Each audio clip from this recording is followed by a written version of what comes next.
జగన్మోహన్ రెడ్డి గారిది. ఈరోజు పవన్ కళ్యాణ్ గారు నిన్న చూసినాను, ఆయన మాట్లాడుతూ చెప్పినారు, నరుకుతాను, కోస్తాను, వాళ్ళని అది చేస్తాను, ఇది చేస్తాను అని మాత్రమే మాట్లాడతారు. అంటే ఇప్పుడు మనం ఏమనుకుంటున్నామంటే ఫిలింకి మాత్రమే ఆయన డైలాగ్ పరిమితము, ఆఫ్లైన్గా ఆయన హీరో కాడు. ఎందుకంటే ఆయన చెప్పినాడు, సెంట్రల్ ఏజెన్సీ ద్వారా ఎలక్షన్కు ముందర చెప్పినాడు, సెంట్రల్ ఏజెన్సీ ద్వారా నాకు ఒక రిపోర్ట్ వచ్చింది, ఆంధ్రప్రదేశ్లో 30,000 మహిళలు కన్మరైపోయినారని చెప్పినారు. ఈరోజు డీసీఎంగా మీరు ఉన్నారు కదా, డిప్యూటీ చీఫ్ మినిస్టర్గా ఉన్నారు కదా, ఎక్కడైనా ఎంక్వైరీ చేసినారా? ఎక్కడైనా ఒక ఎంక్వైరీ ఫామ్ చేసినారా? ఎంక్వైరీ కమిటీని వేసినారా? ఈ 30,000 మంది ఆడవాళ్ళు ఆడపిల్లలు ఎక్కడ మిస్ అయినారని కనీసం ఎంత జవాబుదారీ అనే స్థానంలో మీరు ఉన్నారు. మహిళల గురించి అఘాయిత్యాలు జరుగుతున్నాయి, అదేవిధంగా మహిళల గురించి ఎన్ని దౌర్జన్యాలు జరిగినా కూడా ఒక్కసారి మీరు మాట్లాడలేదే. కనీసం కాళహస్తిలో జనసేన పార్టీ వాడి పైన ఒక హత్యాయత్నం జరిగినోడు కూడా మీరు నోరెడ్చి కూడా దాన్ని ఖండించిన పరిస్థితిలో మీరు ఉన్నారు. అంటే పవన్ కళ్యాణ్ గారు తన స్వంత పార్టీని చంద్రబాబు నాయుడు గారికి తాకట్టు పెట్టిన పరిస్థితి ఆంధ్రప్రదేశ్ రాష్ట్రంలో కనబడతా ఉంది.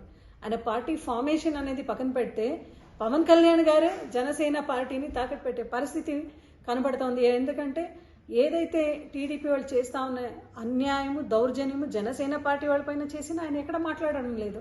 మళ్ళీ ఏం పార్టీని కాపాడుకున్నట్ల మీరు మీ స్వంత శాఖలో కూడా ఏం అభివృద్ధి చేశారని ఒక్కసారి చెప్పాల్సిన అవసరం ఆంధ్రప్రదేశ్ రాష్ట్ర ప్రజలకు ఉంది అని మేము అడుగుతున్నాం. బీజేపీ కూడా సెంట్రల్లో ఆడవాళ్లకు రక్షణ అని చెప్తుంటారు. మళ్ళీ కూటమిలో భాగంగా ఈరోజు మీరున్నారు కదా, బీజేపీ లీడర్స్ కూడా they are also answerable.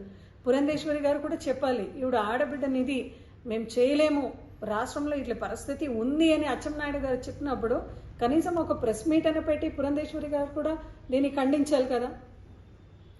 మడక్సిరాకు home minister Anitha గారు, ఒక దళిత మహిళ హోమ్ మినిస్టర్గా మీరు ఉన్నారు, నిన్న మడక్సిరా విజిట్ అయినారు మీరు. కనీసం 7 గురాల పల్లిలో ఒక మైనర్ బాలిక ప్రెగ్నెంట్ అయ్యి ఆమె డెలివరీ కూడా అయింది. మీ బాధ్యత కదా, పోయి ఆ పాపని పరామర్శించి నెక్స్ట్ ఆమెకు ఎటువంటి హామీ ఇస్తున్నారు? ఎందుకంటే ఆమె లైఫ్కు థ్రెట్ ఉంది. 14 మందిని అరెస్ట్ చేసిన తర్వాత ఖచ్చితంగా ఆ పాప లైఫ్కు థ్రెట్ ఉంటుంది కదా. మేం పోతామంటే అసలు మమ్మల్ని హౌస్ అరెస్ట్ చేసి పెడతారు. మేము ఏదైనా పోయి ఆ పాపని పరామర్శించి ఆమెకి ఏదైనా మంచి చేయాలని పోయినా అడ్డుకుంటారు. మళ్ళీ మీరు ఇదే సత్యసాయి జిల్లాకు వచ్చినారు కదా, ఇదే జిల్లాకు చెందిన పాప కదా, రాప్తాడ్ జిల్లాకు చెందిన మైనర్ బాలిక కదా, మీకు పరామర్శ చేయాలన్న అట్లీస్ట్ మానవత్వం కూడా లేదా? ఎప్పుడు కూడా మీరు జగన్మోహన్ రెడ్డి గారి గురించి మాట్లాడుతూ మానవీయత అని మాట్లాడతారు కదా, మళ్ళీ మీ మానవీయత ఎక్కడ తాకట్టు పెట్టినారు హోంమంత్రి గారు? ఎందుకు పరామర్శించలేదు, ఎందుకు మాట్లాడలేదు? రాజకీయంగా ఒక హత్య రాప్తాడ్లో జరిగినా కూడా కనీసం దాన్ని ఖండించే పాపాన్ని కూడా మీరు పోలేదు. వరసుగా చెప్తుంటే మహిళలకు ఎంత అన్యాయం జరుగుతుంది అని ఇవన్నీ నిదర్శనంగా మేము చెప్తున్నాం. మంత్రి సవిత గారు, ఆమె కూడా ఒక మహిళ, బీసీ శాఖ మంత్రి. ఆమె బీసీలందరికీ కూడా 50 ఏళ్ళకి పెన్షన్ ఇస్తామని చెప్పినారు కదా చంద్రబాబు నాయుడు గారు. మళ్ళీ ఎందుకు మీరు ఇవ్వడం లేదు? దానికి ఎప్పుడు డేట్ ఇస్తున్నారు? మీరు ఎప్పుడు స్టార్ట్ చేస్తూ ఉన్నారనే చెప్పే దాంట్లో కూడా సవిత పరిపూర్ణంగా ఫెయిల్యూర్ అయింది కదా. ప్రజలందరూ కూడా దీన్ని గమనిస్తున్నారు, అందరూ కూడా గమనిస్తున్నారు. మీరు ఏదైతే హామీలు చెప్పినారో ఏది కూడా నెరవేర్చడం అస్సలు లేదు. మిమ్మల్ని ఎవరైనా ప్రశ్నించినారనుకోండి, వాళ్ళపైన కేసు పెడతారు. సోషల్ మీడియాలో ఎక్కడైనా పోస్ట్ చేస్తే సోషల్ మీడియా పిల్లలకైతే ఎమ్మ టార్చర్ పెట్టిస్తారు. మళ్ళీ ఇవన్నీ కూడా డైవర్షన్ పాలిటిక్స్లో భాగంగా లిక్కర్ స్కామ్ మళ్ళీ స్కీమ్ని మీరే ముందుకు తెచ్చినారు. అక్రమంగా అరెస్ట్ చేస్తూ ఉంటారు.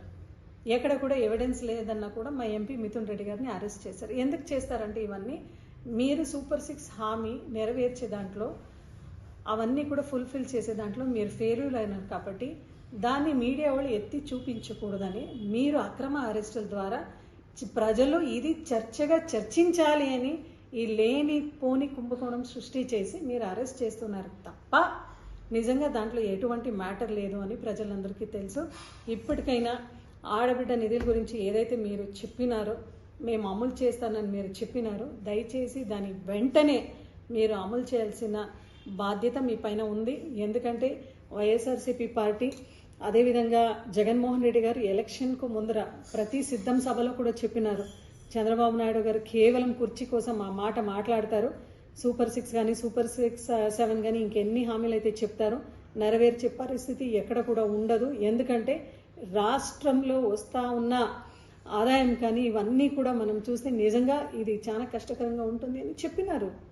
జగన్ గారు చెప్పినారు. ఇవన్నీ హామీలు ఇచ్చేది, ఇవన్నీ హామీల గురించి మాట్లాడేది జగన్ గారికి మీ పెద్ద పని అని కాదు. బట్ ఆయన ఏది మాట్లాడినా కూడా దాంట్లో నీతి నిజాయితీ ఉండాలి, దాన్ని నెరవేర్చాలి. ఎందుకంటే ప్రజలు మమ్మల్ని నమ్ముతారు, వాళ్ళ ఆశాజీవిలు మమ్మల్ని నమ్ముతారు. అమాయకులైన ప్రజలతో ఓటు వేసుకొని వాళ్ళ జీవితాలతో చెలగాట ఆడకూడదు, వాళ్ళకి అన్యాయం చేయకూడదు అని ఏకైక లక్ష్యంతో జగన్మోహన్ రెడ్డి గారు తప్పుడు హామీలు అయితే ఇవ్వలేదు.